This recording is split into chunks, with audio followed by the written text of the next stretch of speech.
நாச்சியால் சுகந்தி, நான் தொடக்கத்தில் நான் கேட்டேன், நீங்க வந்து நீங்க அதுக்கு எனக்கு ஆன்சர் பண்ணல. ஏன்னா நாங்களும் அதை அபிஷியலா பார்க்கலங்கிறதுனால நான் அந்த கேள்வியை நான் திரும்பவும் நான் கேட்க விரும்புறேன், தெரிஞ்சுக்கவும் விரும்புறேன். ஏன்னா அதை பார்க்கறவங்களும் தெரிஞ்சுக்க விரும்புவாங்க. இந்த ஒப்பந்தம் கையெழுத்தாகி இருக்கிறதா அல்லது அறிவிப்பு மட்டும் வந்திருக்கிறதா? இதுல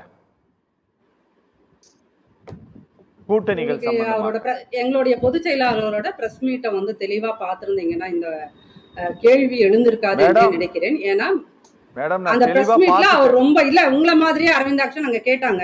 சார் கொஸ்டின் கேட்டீங்கன்னா அதிமுக காரனா பதில் சொல்ல விடுங்க சார். அதிமுக காரங்களை பேசுறதுக்கு அலோ பண்ணுங்க ஃபர்ஸ்ட். ஸ்டில் வி ஆர் இதனது fighting for freedom in media. Pathetic really. சரிங்களா? அதனால கொஞ்சம் அதிமுக காரங்களுக்கு கொஸ்டினை கொடுத்தீங்கன்னா பேச விடுங்க எல்லா மீடியாலும் ப்ளீஸ். இப்போ இன்னைக்கு அவர் வந்து எங்களுடைய பொதுச் செயலாளர் மதிப்புக்குரிய எடப்பாடியார் அவர்கள் எம்ஜிஆர் மாளிகையில் அனைத்து கூட்டணி கட்சி தலைவர்களையும் வைத்துக்கொண்டு பேசுகின்ற போது தெளிவாக ஒரு விஷயத்தை பத்திரிகையாளர்கள் கேட்டபோது ஒரு விஷயத்தை உறுதிப்படுத்தினார். என்ன அப்படின்னா, இன்னமும் இந்த 3 கட்சிகள் தவிர மீதம் இருக்க கட்சிகளுக்கு இன்னமும் கூட்டணி பேச்சுவார்த்தை இன்றைக்கு இரவுக்குள் அது எல்லாமே தெளிவு செய்யப்படும். தெளிவு செஞ்சதுக்கு அப்புறம் வந்து கையெழுத்தானதும் அப்போ உங்களை மாதிரி ஒருத்தர் நீங்க சார் அதை எப்ப சொல்வீங்க எப்படி சொல்வீங்கன்னா, நான் பிரஸ் கிட்ட சொல்லாம யார்கிட்ட சொல்ல போறேன், இன்றைக்கு இரவு எல்லாம் கையெழுத்தானதுக்கு பிறகு உங்களை கூப்பிட்டு அழைத்து மீண்டும் இந்த செய்திகளை சொல்லுவோம்னு ரொம்ப உறுதியாகவும் ரொம்ப தெளிவாகவும் தமிழக மக்களுக்கு புரியற மாதிரி ரொம்ப அவர் ஆஸ் யூஸ்வல் ரொம்ப ஹம்பிளா சொல்லிட்டு போயிட்டாரு. ஸோ அதைத்தான் நான் இங்க சொல்ல போறேன். மீதி இருக்கின்ற இன்னைக்கு பாமக முடிஞ்சிருக்குது, பாஜக, PMK and TTV sir AMMK, இந்த 3 பார்ட்டிஸும் முடிஞ்சிருக்குது. மத்தம் இருக்கின்றவர்கள் எல்லாத்தையும் இருக்கிற கூட்டணி பேச்சுவார்த்தை ஸ்டில் கோயிங் ஆன், இன்னமும் அங்க மாளிகையில் போயிட்டு இருக்குது. அது பேசி முடிச்சதுக்கு அப்புறம் இன்று இரவுக்குள்ள எல்லாமே கிளியர் கட்டா சொல்லிடுவாங்க. ஏன்னா நாளையிலிருந்து வேலைகளை தொடங்கணும் இல்லையா? இப்போ நாங்க தேர்தல் வேட்பாளர்களை அறிவிக்கணும், அதுக்கப்புறம் பலகட்ட வேலைகள் வேட்புமனு தாக்கல் செய்யணும் அப்படின்னு ஃபீல்டுக்கு நாங்க பிரச்சாரத்தை கிட்டத்தட்ட 9 மாதங்களுக்கு முன்னாடியே போயிட்டோம். 234 தொகுதிகளில் 200 தொகுதிகளை வந்து பிரச்சாரம் முடிஞ்சு போச்சுங்க. பொதுச் செயலாளர் எடப்பாடியார் அவர்கள் சென்று வந்துட்டாரு, மக்களோட பிரச்சனைகள் பல இடங்கள்ல பேசிட்டோம். அப்படிங்கும்போது தேர்தல் பயணத்தில் இந்த தேர்தல் ரேஸ்ல வந்து நாங்க ரொம்ப முன்னாடி இருக்கிறோம். சரிங்களா? அது ஒரு விஷயம். அப்ப இங்க கூட்டணி கட்சிகள்ல உண்மையிலுமே ப்ராப்ளமா அப்படின்னு பாத்தீங்கன்னா, அதிமுகவில் கூட்டணியில வந்து பிரச்சனை அப்படின்னு சொல்லிட்டு யாரும் நேரலையில் வந்து அது உண்மையிலுமே தலைவர் திருமா அதை பேசுகின்ற போது ஒரு 33 வருடங்கள் நீங்க சொல்றீங்களா இது எமோஷனலான ஆளுன்னு என்னை பர்சனலா அட்டாக் பண்றீங்களா? பீயிங் ஏ ஹியூமன் பீயிங், சரிங்களா, ஒரு மனிதாபிமானமும் மனிதமும் ஹியூமானிட்டியும் இருக்கிறவன் எமோஷனலா தான் சார் இருக்க முடியும். திருமா ஒரு 33 வருஷம் மற்ற எந்த தலைவர்களையும் விட தெருவா தமிழ்நாட்டை நடந்து சென்று வருவர். சரிங்களா? பல்வேறு அடிகள் மிதிகள் சிறைச்சாலைகள் எல்லாரும் போனவர். ஆனா அவரை வந்து அந்த நேரலையில் இத்தனை ஆண்டு கால திமுக துயரில் இருந்த போதெல்லாம் தாங்கி பிடித்த ஒரு மனிதரை அழ வைத்தது திமுக. அப்போ இதை நீங்க எப்படி பாக்குறீங்க? இதுதான் ஜனநாயகம் என்கிறீர்களா? இதுதான் ஜனநாயகத்தின் கூறா? ஜனநாயகம் நேருவோ அம்பேத்கரோ உருவாக்கிய அந்த சித்தாந்தத்துக்கு ஜனநாயகம் என்பதன் டெஃபினேஷன், இதுக்கு பெயர் என்ன தெரியுங்களா? ஜாதி துவேஷம். தலைவர் திருமாவை தவிர வேற யாரையாவது இப்படி கொடுமைப்படுத்த இயலுமா? இதுதான் ஒரு காஸ்ட் அட்ராசிட்டி. திமுக என்கின்ற ஒரு கட்சி பட்டியலின கட்சியின் மீது செய்வது ஒரு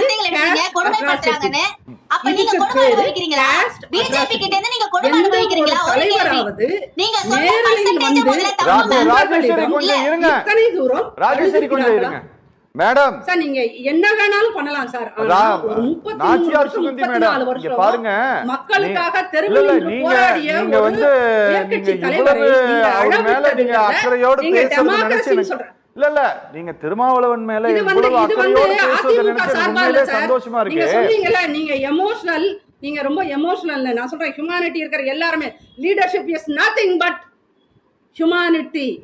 அண்ணன் திருமாதான் மேடம் இங்க பாருங்க, nothing but humanity டு சொல்றாரு அண்ணன் திருமாதான். அந்த திருமாவுக்காக தான் இத நான் பேசுறேன். இங்க பாருங்க கரெக்ட். நீங்க கொஞ்சம் நீங்க அன்புமணி ராமதாஸ் பேசுங்க. ஏன்னா அன்புமணி ராமதாஸனுடைய பார்ட்டி அங்கீகாரத்தை இழந்திருக்கிறது. விடுதலை சிறுத்தைகள் கட்சி நீங்க சொன்னீங்க இல்லையா 33 வருஷம், அதுல முதல் முறையாக தேர்தல் ஆணையத்தால் அங்கீகாரத்தை பெற்றிருக்கிறது. அதனால நீங்க ஒரு பொலிட்டிக்கல் பார்ட்டியினுடைய லீடர், அவங்க கட்சி நிர்வாகிகளோடு பல விஷயங்களை பேசலாம், அது எமோஷனலாவும் இருக்கலாம்.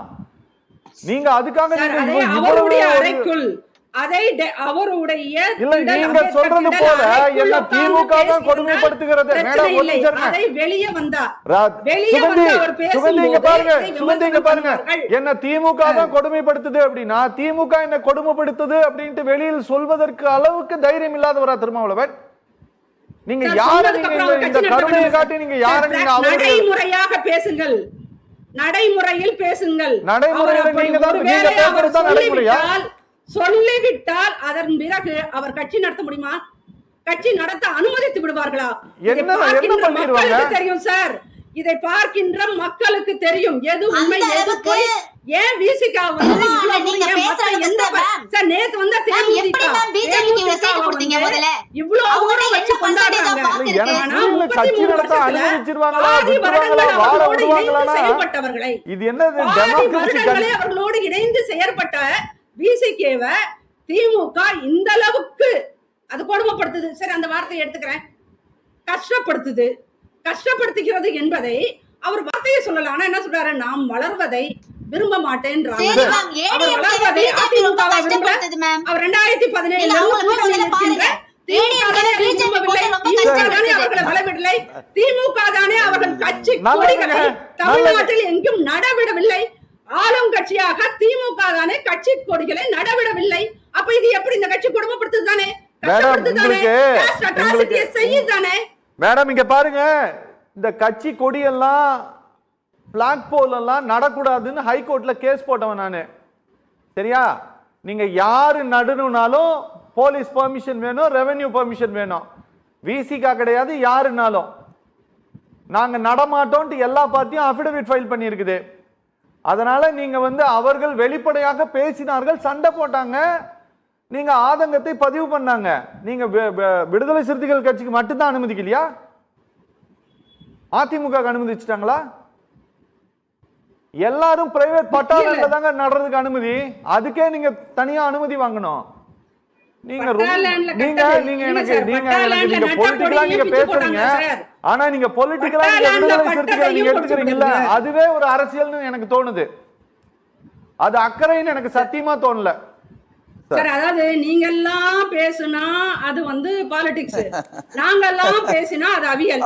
அதிமுக காரர்கள் எதை பேசினாலும் அவியல், நீங்க எல்லாம் பேசினாதான் அது புத்திசாலித்தனமான அரசியல். என்ன சார் இந்த டிஸ்பாரிட்டி இருக்குல்ல, இந்த பாகுபாடு எத்தனை காலம் வேணாலும் செய்யுங்க. நாங்கள் எத்தனை ஆண்டு காலம் வேணாலும் செய்யுங்கள், நாங்கள் உங்களை எதிர்கொள்வோம். நீங்க தாராளமா எதிர்கொள்ளுங்க. அதிமுக காரர்களை பார்த்து நீங்கள் என்ன வேணாலும் பண்ணுங்க, நாங்க ஃபேஸ் பண்ணுவோம், தைரியத்தோட ஃபேஸ் பண்ணுவோம், ஹியூமனிட்டியோட ஃபேஸ் பண்ணுவோம், எமோஷனலாவோ ஃபேஸ் பண்ணுவோம். பிகாஸ் நாங்க ஹியூமன் பீயிங், அவ்வளவுதான். Super madam.